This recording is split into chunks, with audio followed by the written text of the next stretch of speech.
Bangladesh cricket বোর্ডের উন্নয়নের জন্য তামিম ইকবাল কিন্তু এখন উঠে পড়ে লেগেছে। দিন রাত 24 ঘন্টা শুধু পরিশ্রম আর পরিশ্রম করে যাবেন তিনি, এই আশা ব্যর্থ করেছেন।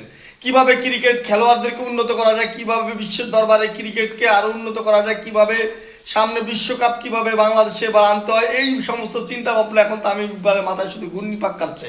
কিন্তু এবার মনে হয় তেল মারাটা একটু বন্ধ করলে আরো ভালো হবে। কিন্তু শুরুতে কিন্তু দেখেন তেল মারতাছে প্রধানমন্ত্রী তারেক রহমানকে খুশি করার জন্য। বিশ্বব্যাপী যেহেতু তেলের সংকট, জ্বালানি সংকট, সেজন্য চলতি মাসের কিন্তু 17 তারিখ থেকে আসন্ন যে সিরিজ, নিউজিল্যান্ডের যে সিরিজ, বাংলাদেশে 17 তারিখ থেকে কিন্তু সাদা বলের সিরিজ এবং কয়েকটা টুর্নামেন্ট আছে আমাদের, যেমন ওডিআই এবং টি-20 কিন্তু দিবারাত্রি খেলা হওয়ার কথা। সেই খেলাগুলা শুধু বিশ্ব জ্বালানি সংকটের কথা চিন্তা করে কিন্তু প্রতিটা খেলা কিন্তু সকাল 11টা থেকে শুরু করার চিন্তা ভাবনা, এমনটাই ডিসিশন কিন্তু তামিম ইকবাল নিয়েছে। চিন্তা করেন তেল এখন কোন পর্যন্ত মারা শুরু করেছে, বিশ্বব্যাপী তেলের সংকট, এই চিন্তাও কিন্তু তামিম ইকবাল মাথায় আছে। Good, best of luck Tamim Iqbal Khan.